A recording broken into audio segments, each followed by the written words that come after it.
उसमें आपका कलेजा भरभरा होगा।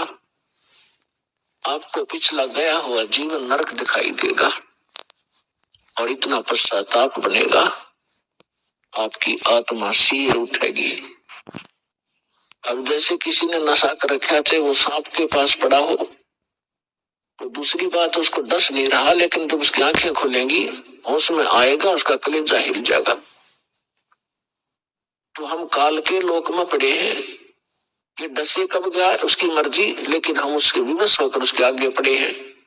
अब उस सर्प के इस काल से परमात्मा बचावेगा। सतनाम और सारनाम की जड़ी आपको देके इसके विष को निष्क्रिय करेगा। जो इस दास के अतिरिक्त इस विश्व में वह जड़ी नहीं है। यह उन महापुरुषों के पास थी जिनको भगवान मिले थे। उसमें उन महापुरुषों की हमने कदर नहीं करी, वो चले गए जब हम अनुयायी बन गए लाखों की संख्या में। लेकिन संत के रहते उसका आदर और उसकी प्रत्येक बात पर गहराई से सोचना चाहिए और अमल करें तो लाभ उठा लिया जाता है।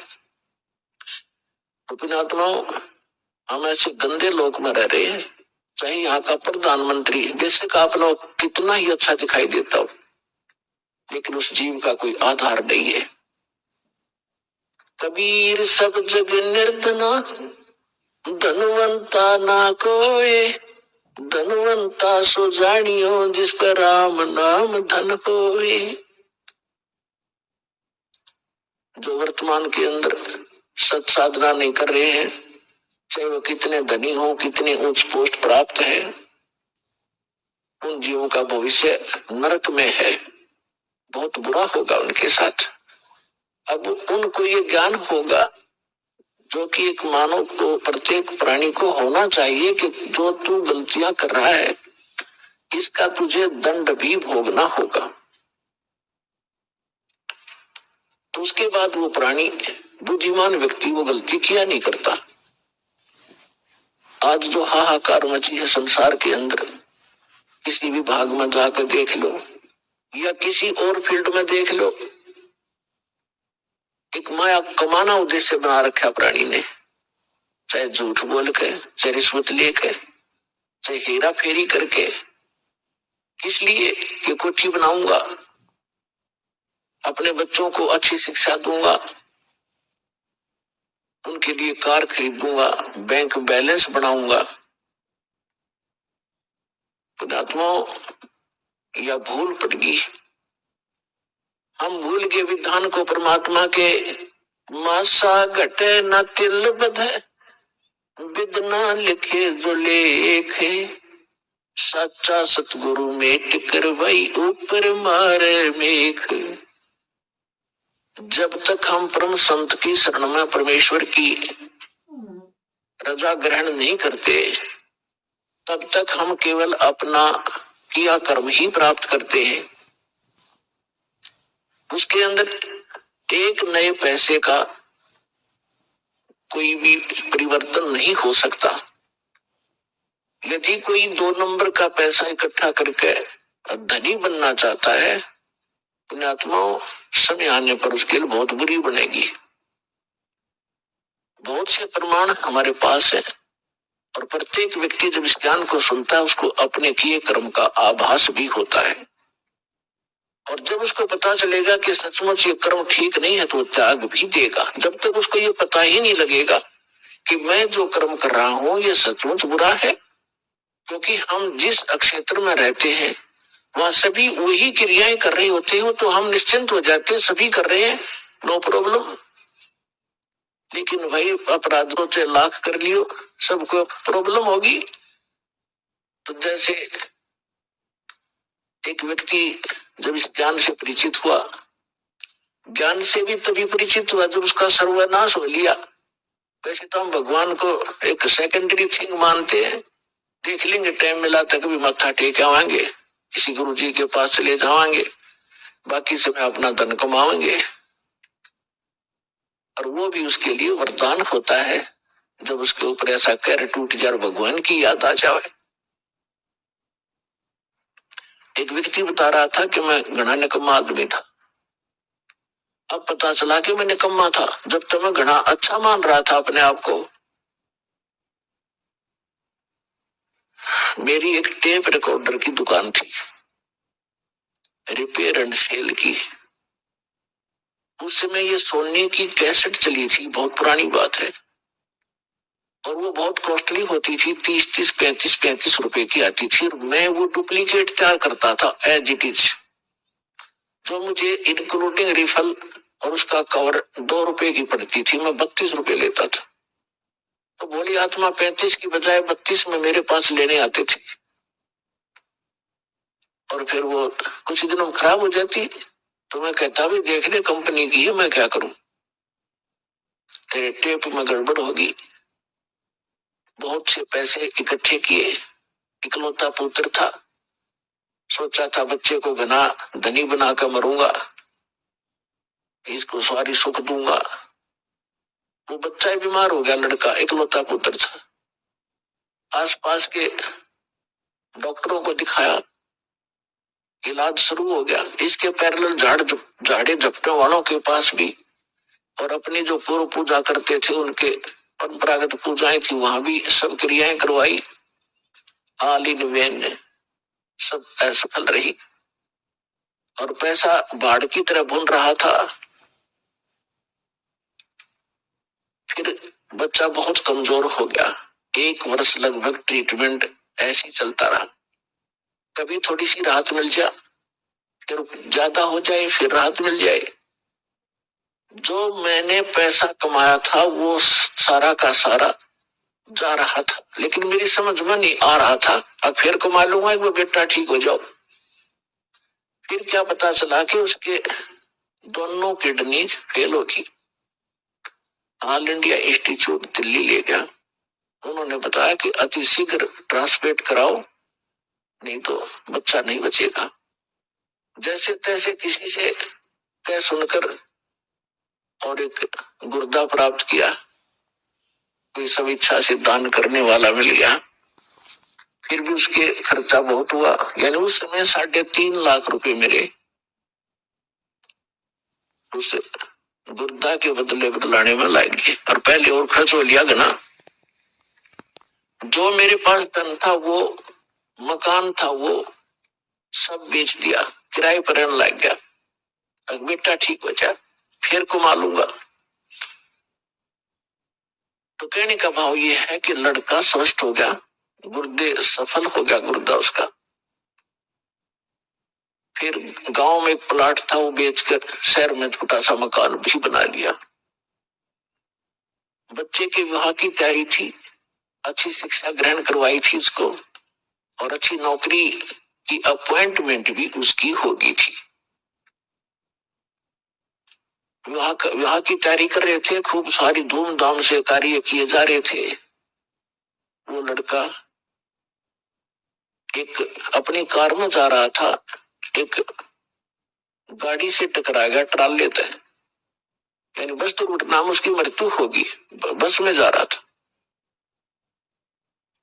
अब इकलौता पुत्र था, जिसको सुखी देखना चाहता था, दुनिया को लूट रहा था। फिर मेरा वो लड़का भी ना रहा, टक्कर मार के रो रहा था। फिर ऐसे ही आपका कोई भक्त मिला, उसने मुझे एक कैसेट दी। तब मुझे अपने किए कर्म का आभास हुआ, और मेरा सर्वनाश हुआ। तो तब मैं परमात्मा की तरफ चला, ना तो शायद मैं भगवान भी याद नहीं करता। तो पुण्यात्माओं, परमात्मा कहते हैं, तुमने दरगाह का उस महल नहीं देखा, धर्मराज के तिल तिल का लेखा। तुमने वहां देखा नहीं भगवान का, वहां कैसे अकाउंट होता है। एक पाई भी एक नए पैसे का वहां हेरा फेरी नहीं होगी। आपका किया कर्म एज ए फिल्म आपके सामने चल पड़ेगा, जहां आप ना नौकर करोगे, यस करते चलोगे तो ठीक है, जहां ये कहोगे ऐसा मैंने नहीं किया, फिल्म चला देगा धर्मराज। क्योंकि एक हमारे अंदर फीड होती है, एक उसके पास फैक्स हो जाती है डेली। तो जब आपको ये ज्ञान होगा कि ऐसा जुल्म क्यों करें, जो भोगना इतना बुरी तरह पड़ता है, तो उस समय आपको कैसा महसूस होगा, भगवान बताते हैं। जैसे कर का जहर का रंग होरी हो, कहो कौन तिस खावे राम रंग होरी हो। यदि आप होली यानी होली मनाना चाहते हो, खुशी मनाना चाहते हो, तो परमात्मा के इस राम नाम की होली में आप समावेश कर लो। इसमें ये राम नाम की होली में आप अपना पार्ट कर लो, हिस्सा कर लो, यानी पूर्ण संत को गुरु बना लो। और यदि आप यहाँ भी सुखी होना चाहते हो, परमात्मा की शरण ग्रहण करो और फिर परमात्मा के ज्ञान के आधार से भक्ति करोगे, दान धर्म करोगे, तो आपको वो समर्थ परमात्मा आपके भाग्य में ना होगा तो भी देगा।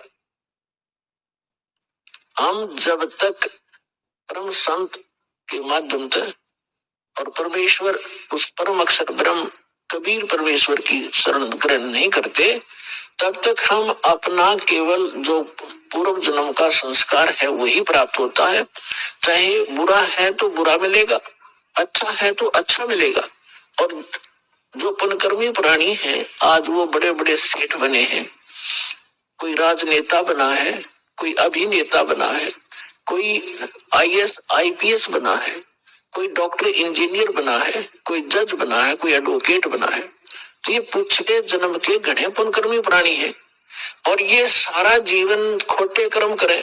चलो सभी तो नहीं करते, चाहे वो सारे जीवन में कितनी गलतियां करें, कितने 2 नंबर के काम करें, उनके पिछले पुण्य उनको प्राप्त होंगे ही होंगे। और उनको एक सबसे बड़ा धोखा ये रहेगा कि हमारा कुछ बिगड़ा को नहीं, हमारा क्या बिगड़ गया, वो फलाने ने ऐसा कर दिया, दगड़े ने ऐसा कर रहा था, राज भी सुखी है। तो उनके साथ साथ और भी उसी आग में गिरते चले जाएंगे। लेकिन जब हम परमात्मा के विधान से परिचित होंगे कि जब तक आपके पुण्य चलते हैं, आप चाहे डाके मारो, चाहे हत्याएं करो, चाहे बकरे मारो, मांस खाओ, शराब पियो, झूठ बोलो और चाहे 2 नंबर के काम खूब करो, आपके पूर्व जन्म के पुण्य आपको मिलते रहेंगे। और जिस समय वो पुण्य क्षीण हो जाएंगे, फिर पाप का दौर शुरू होगा। फिर देखना क्या कर टूटेगा उस घर के, उस प्राणी के ऊपर। यदि वो मनुष्य जीवन भी ठीक ठाक निकल गया तो घने पुण्य थे उसके, लेकिन पापों का ढेर उससे घना है। भी वो नेक्स्ट जीवन में भक्तिहीन प्राणी कुत्ते की योनि में जागा और फिर उसके सिर में कीड़े पड़ेंगे, वहां कोई ट्रीटमेंट करनी आ नहीं पाओगा उसको। तो पुण्यात्माओं, ये कोई डूम बाट के गीत नहीं है कि वैसे ही आपके सामने बेतुकी बकवाद की जा रही है। परमात्मा का वो गूढ़ रहस्य और यथार्थ विधान आपके रूबरू किया जा रहा है, जो खुद भगवान ने बताया और जिनको परमात्मा मिले उन महापुरुषों ने बताया। और ये दास केवल एक टेप रिकॉर्डर का काम कर रहा है, उनके बताए ज्ञान को एज इट इज आपके सामने बोल रहा है। अब परमात्मा बताते हैं, कबीर लूट सको तो लूटियो, राम नाम की लूट, पीछे फिर पछताओगे भाई प्राण जहांगे छूटे। वो पृथ्वीपति चकवे गए जिनके चक्र चलनते, रावण सरीखे कौन गिने भाई ऐसे गए अनंत। राम रटत दारिद्र भलो, टूटी घर की छाने, वो कंचन मैल किस काम के, जा भक्ति नहीं भगवान। राम रटत कोड़ी भलो, चू चू पड़े जो चामे, वो सुंदर दे किस काम की, जा मुख नाही नाम। कबीर जिव्या तो वाए भली, जो रटे हरि नाम, नहीं तो काट के फेंक दियो ये मुख में भलो ना चामे। पुण्यात्माओं, जिव्या कितनी काम की चीज है। हर प्रकार के टेस्ट बता देती है, खाने में सहयोग देती है, परमात्मा का गुणगान करती है। यदि हम इसका यथार्थ यूज नहीं करते, सही प्रयोग नहीं कर रहे हैं, जैसे सारा दिन झूठ बोले, पेट के लिए अटपट करते हैं, किसी का गलत गवाही देकर उसको सजा प्राप्त करवा देते हैं अपनी इस जुबान से, तो ये जुबान आपके लिए सबसे बड़ी दुश्मन सिद्ध होगी। और अगले जन्म में आपको पशु योनि में भेज दिया जाएगा। जुबान होगी लेकिन इसको आप बोल नहीं सकोगे। तो परमात्मा कहते हैं यदि भक्ति नहीं करते हो, परमात्मा की गुणगान नहीं करते हो, इसके अतिरिक्त आप केवल रोजी रोटी या किसी अन्य को सताने के लिए जिह्वा का प्रयोग करते हो। कबीर साहब कहते हैं, हेतै पराई आत्मा जीभ बांध तलवार। एक तगड़ा व्यक्ति एक कमजोर व्यक्ति को ऐसा वचन बोल देता जुबान से, अब उसकी पार तो बसाए नहीं, क्योंकि हर तरह से शक से तगड़ा है, बलशाली भी है, वैसे भी राज में पहुंच है, तो वो व्यक्ति उसको प्रति उत्तर ना दे करके बैठ कर रोता है अपने घर पे। उसकी आत्मा दुख पाती है, तो उसने उस जीभ से तलवार का काम कर दिया, उस आदमी की आत्मा काट दी। उसका उसके बैंक अकाउंट में लिखिएगी, वैसे को गरीब ना बोल सकता, परमात्मा सारी सुनता है। कहते चीटी पायल बाजा पैर साहिब सुनता है सब लहर। तो इस प्रकार हम इन सभी क्रियाओं से जो परिचित होंगे, उसके विषय बताया है कि फिर हम ये गलतियां नहीं करेंगे और हम केवल भक्ति करेंगे। तो परमात्मा बताते हैं कि जब आप भक्ति ना करके और अन्य किसी भी विषय पर चर्चा करोगे, आपको ये बात याद आवेगी, क्यों टाइम वेस्ट किया। अपने कोई भक्ति करेंगे या नित्यनेम करेंगे या मंत्र जाप करेंगे, ना अपनी कोई पुस्तक धार्मिक वो पढ़ेंगे, उससे पुण्य बनेंगे। इसके अतिरिक्त हम जो भी करते हैं बोलते हैं वो व्यर्थ है, वो यूजलेस है। इसलिए सभी संतों ने इस बात को समर्थन दिया है कि परमात्मा की भक्ति करो, बाकी आप जितना भी क्रिया इसके अतिरिक्त करते हो ये आपको लाभ नहीं देगी। और जैसे आपने सुना था कि जैसे किर का जहर का रंग होरी हो, कहो कौन तिस खावे राम रंग होरी हो। अब जैसे जरा सा भी कोई पाप आप करोगे, आपको ऐसा लगेगा जैसे ये विष का कण है। जब आपको ये पता है कि ये वस्तु जो पदार्थ यहाँ पर गिरा है ये विष है, और उसका एक कण भी पड़ा हो, और विष के अवगुण से आप परिचित है, उसकी हानि से परिचित है, उसका एक कण किरका कहीं गिरा हो, क्या आप उठाकर जीभ को लगाओगे? उसको उठाकर ऐसे स्थान पर दबाओगे किसी और के भी हाथ ना लग जाए, और अपने हाथ में भी 6 साबुन से धोओगे। तब आपको जब ये ज्ञान होगा कि आप जो क्रियाएं कर रहे हो, एक परमात्मा की भक्ति ना करके 2 नंबर के काम करते हो, मांस खाते हो, शराब पीते हो, हुक्का पीते हो, या और कोई दुराचार करते हो, आपको वो विष का कण दिखाई देगा। और जो व्यक्ति बुद्धिमान होता है, जैसे बालक तो गलती करते हैं, वो विष भी खा जाते हैं, मर जाते हैं, खाएंगे तो मरेंगे भी।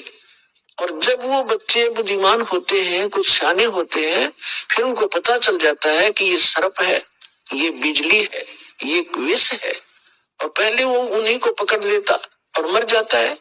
जब वो समझदार होता है तो स्वयं भी दूर भागता है और अन्य को भी सतर्क करता है कि बिजली का तार गिरा है, से दूर हो जाओ। और छोटा बालक होता है, जब तक बुद्धि काम नहीं करती उसको पकड़कर मर जाता है। सर्प को भी छू लेता, पकड़ लेता है, उसको डस जाता है, वो मृत्यु को प्राप्त हो जाता है। और जब वो बच्चा बड़ा हो जाता है, उनके अवगुणों से परिचित हो जाता है, उसकी बुद्धि काम करने लग जाती है, तो फिर वो स्वयं भी बचता है, अन्य को भी सतर्क कर देता है। ठीक इसी प्रकार ये समाज सारा बालक बुद्धि का है। जब तक ये तत्व ज्ञान से परिचित नहीं है, परमात्मा के विधान से परिचित नहीं, तो सभी विष खा रहे हैं, सर्प की पूंछ पकड़ रहे हैं और बिजली के तारों को हाथ लगा रहे और मर रहे हैं। अब इस ज्ञान से, इस तत्व ज्ञान से आपका कलेजा हिल जाएगा। और इतना ज्ञान समझ के भी कोई नहीं मानता तो महामूर्ख, और फिर उसका कोई ट्रीटमेंट नहीं, वो तो गधा ही है, इस जीवन में भी गधा है। जब हमें प्रत्यक्ष दिखाई देता है कि परमात्मा हमारे साथ हो जाएगा, तो हमें कोई दुख नहीं रहे। राजा भी भगवान की खोज में फिरता है, कोई संतों से मिलता है, कोई जंतर मंत्र कराता है। राजा से बड़े तो आप नहीं हो सकती, प्रजा ना सुखी हो सकती जैसा तुम मानते हो। राजा भी अपनी आपत्ति में परमात्मा की आड़ लेता है और आपको सीधा ही भगवान मिल रहा, तो फिर आपका कौन सी कमी आवेगी, ये विचार करने की बात है। पहले तो दास आपको परमात्मा के विधान और इस ज्ञान से इतना परिपूर्ण कर देगा कि आपके हृदय में ये पक्की बात समा जाएगी कि कबीर इज गॉड, और ये रियलिटी है, वास्तविकता भी है। और फिर ये ऐसा प्रमाणित कर दूंगा कि ये भक्ति है, ये विधि है भक्ति की, और विधि नहीं है। आप बुद्धिमान हो, हमारे पास सदग्रंथ है, प्रमाण है, जिन महापुरुषों ने ये मंत्र जाप किए उनका उद्धार हुआ, वो मोक्ष हुआ, हम भी मानते हैं ये मुक्ति प्राप्त हुई इनकी। उनके अतिरिक्त कोई मोक्ष प्राप्त प्राणी नहीं है। चाहे वो सिद्धि कितनी ही कर गया हो, चाहे वो कितने चमत्कार दिखाकर मर गया हो, लेकिन वो मोक्ष प्राप्त नहीं है। तो फिर कौन सी समस्या रहेगी? फिर मूर्खता की। जान बूझ साची तजे और करे झूठ तने ताकि संगत है प्रभु, फिर सोपन में बिना दे। जो इतना ज्ञान समझकर फिर गलतियों पर गलती करता है तो बुद्धिमान व्यक्ति नहीं है, वो तो जानबूझ कर बकवाद कर रहा है। अब परमात्मा क्या बताते हैं? राम नाम रटते रहो, राम नाम रटते रहो, जब तक घट में प्राणे, कब हो तो दीन दयाल के हे बनक पड़ेगी कान। अब परमात्मा की भक्ति में आगे बढ़ने के कुछ फार्मूले हैं जिससे आप स्थिर रहोगे। इन फार्मूलों को, इन पॉइंट्स को आपने याद रखना पड़ेगा। जैसे कुछ भक्त आते हैं, कुछ ऐसे भक्त होते हैं जो सब जगह थक लेते हैं, झाड़ फूक करवा के, मंत्र जंतर जप के, गुरु बना के, और जब वो यहाँ आते हैं चाहे कितना भयंकर दुख हो उनके ऊपर, परमात्मा तुरंत ठीक कर देता है। अब उनकी तो फिर परमात्मा की रजा होगी, उन कोई और ठिकाना नहीं रहा, भगवान से अतिरिक्त कुछ जगह दिखाई नहीं देती। मालिक को सब पता है, अंतर्यामी है वो परमात्मा, वो दूर तक जानता है कि आने वाली आत्मा क्या उद्देश्य लेकर इस दरबार में आई है, उसी तरह से उसका उपचार होता है। जो ऐसे आते हैं उनको तुरंत देखो। दास तो एक पीएन है उस कबीर भगवान का, चपड़ासी हूं। आपकी अर्जी दास के पास आती है, दास उस परम पिता की टेबल पर रख देता है। अब उसने यस और नो उस कबीर भगवान ने करनी है, और यहाँ सेकंडों में होती है। यहाँ कोई कार्यालय नहीं है, वो साइन होगा फिर वापस आओगे, सेकंड्स के भी कुछ क्षणों में वो सब अर्जी परमात्मा फैसला करता है। तो जो भी आता है, जैसी उसकी अंतःकरण की भावना होती है, दास आपकी अर्जी दास के पास, दास की परमात्मा के पास, तो फिर करना उस मालिक ने है। तो कुछ ऐसे आते हैं उनको तुरंत राहत मिलती है। मालिक को पता कि अब ये कहीं नहीं जाएंगे मेरे बच्चे, सब जगह थक लिए धक्के खा के। कुछ ऐसे आते हैं हमारे भक्त, कहते हैं चलो वहां जाते ठीक हो जाओगे, चलो वहां जाते ठीक हो जाओगे। अब वो आ जाते हैं, दुखी तो आना ही होता है, लेकिन वो जैसे कुछ और रखते हैं कि ठीक है चलते हैं, ठीक हो गया तो ठीक है, नहीं तो नहीं। तो ऐसे नहीं बनती बात। इसलिए दास सबसे पहले आपसे कहता है कि किसी को भी आप प्रेरित करो, अच्छी बात है, क्योंकि भूले को राह दिखाना एक परम कर्तव्य बनता है सभ्य नागरिक का। तो ये सब भूले पड़े हैं, लेकिन उनको पहले ज्ञान समझाओ, उनको पुस्तक दो, ज्ञान गंगा। और ये ज्ञान गंगा पुस्तक जो है और भी कोई हमारी सीडी है बनाई हुई या कोई भी परमात्मा का लिटरेचर जो इस दास के सत्संगों से बना है, उनको दो पढ़ने के लिए। और ये एक ऐसा ज्ञान है परमात्मा का, कबीर साहब कहते और ज्ञान सब ज्ञानड़ी और कबीर ज्ञान सो ज्ञान और जैसे गोला तोब का करता चले मैदान। तो पहले उनको ज्ञान से समझाओ, फिर वो ज्ञान से परिपूर्ण होकर फिर यहाँ आएंगे। जब तक ज्ञान से परिपूर्ण होकर यहाँ नहीं आएंगे तो फिर डगमग हो जाएंगे। परमात्मा इस चीज को लाइक नहीं करते कि ये डरे थे, पहले ढो ही रहे थे, 36 जगह भटक लिए, नकली गुरुओं के पास धक्के खा लिए, जीवन नाश कर दिया इन्होंने। तो अब अपने परमात्मा को पहचान कर फिर यहाँ लगे। तो इसमें क्या होता है कि फिर दूसरा इसका कारण ये होता है, जैसे किसी डॉक्टर के पास रोगी जाते हैं, एक ही जैसा रोग होता है, एक व्यक्ति को तो 2-3 खुराकों में राहत मिल जाती है और दूसरे को 3 महीने गोलियां खाने का निर्देश दिया जाता है डॉक्टर के द्वारा। तो उसके रोग में अंतर है। वो नहीं सोचा इसका तो 2 खुराक में ठीक कर दिया, मैंने 3 महीने खानी पड़ेगी, मैं तो नहीं खाने का, तो ना खाने का तो मर जाने का, और क्या इलाज है। अब उसका रोग इतना गहरा नहीं था, जो जल्दी समय पर आ गया तो ठीक हो गया, और उसने वो 3 महीने खानी ही पड़ेंगी और ठीक होगा क्योंकि टेबलेट वो कारगर है। तो पुण्यात्माओं, इस संसार में 21 ब्रह्मांड में दास के अतिरिक्त कोई संत नहीं और कबीर साहब के अतिरिक्त कोई भगवान नहीं। और जो समाधान दास देता है उससे सारे काम ठीक होंगे। आपके सांसारिक सुख, शारीरिक रोग सब दूर होंगे, संसारिक सुख प्राप्त होंगे, संसारिक दुख, मानसिक दुख, भूत प्रेत की बाधा, पितृ बाधा, चाहे कितना भयंकर हो, किसी प्रकार की, चाहे घायल तक डाल रखी हो, चाहे चौकी तक छोड़ रखी हो, यहाँ 1 सेकंड का काम है भगवान का। हम धरे नहीं लाते, परमात्मा के उस शब्द में इतनी ताकत है, जो मंत्र हम देते हैं अपने आप सब भाग जाते हैं।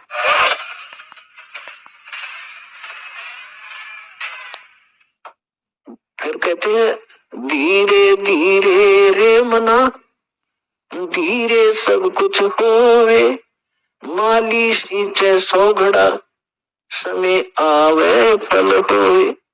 अब ये फार्मूले अपने याद रखने इस मार्ग पे कि धीरे धीरे रे मना, धीरे सब कुछ हो। आप बच्चे को स्कूल में भेजते हो प्रथम कक्षा में, और फिर उसको परिपूर्ण ज्ञान प्राप्त कराने के लिए, रोजी रोटी के योग्य बनाने के लिए 20 वर्ष तक, 15 वर्ष तक फ्री छोड़ देते। BA करके फिर वो 5-4 वर्ष का कोर्स भी करता है, और फिर 2 रोटी का साधन उसको बनता है। अगर वो सफल हो जाता है और बढ़िया होता है, फिर सारा उसका जीवन रोजी रोटी की समस्या हल हो जाती है। ठीक इसी प्रकार आपने ये आम का बीज बोया है, भक्ति, सत भक्ति। अभी तक आपने बबूल बो रखी थी, और बबूल बीज का ये आशा कर रहे थे कि हमें आम मिलेंगे मीठे मीठे, तो बबूल के तो काटे ही मिलेंगे, आम की इंतजार, आम की आशा व्यर्थ थी। तो जितने भी संत हैं, पंथ हैं और श्रद्धालु हैं, ये बेचारे उनको संत मानकर चले गए, उन्होंने राम नाम दे दिया, अब बीज दे दिया आम का कह के, और है वो बबूल का। उन्हें बीज भी दिया, यानी साधना भी कर रहे हैं, जैसा गुरु जी बता रहे हैं, वो फल भी रहा है। कुछ कहते हमें ऐसे दिखाई देता है, प्रकाश दिखता है, वो प्रकाश से का बीज दे रखा है तुम्हारे जो प्रकाश युग काल है, ज्योत स्वरूपी निरंजन। तो आम का बीज कहकर सतलोक सतपुरुष की कथा सुना के आपको बीज दे दिए, काल के 5 नाम काल के जानो, राधा स्वामी वाले, और सभी आस लगाए बैठे में सुख होगा, हमें मोक्ष मिलेगा, सपने में भी इंतजार मत करना। बीज आम का बीजिए और फिर वो प्रोसेस अपनाइए जो एक बीज को बो कर पेड़ बनाने तक जो क्रियाएं की जाती है, और फिर देखना। तो अब आपको आम का बीज मिला है, इसको बोइए, बीज दिया, अब इसकी सिंचाई कीजिए, इसकी सुरक्षा कीजिए, अब सच्चाई क्या है? देखो पुणात्मा, दास इस मार्ग का मास्टर है, इस मार्ग का डॉक्टर है। आप सभी विद्यार्थी हो, दूसरे सब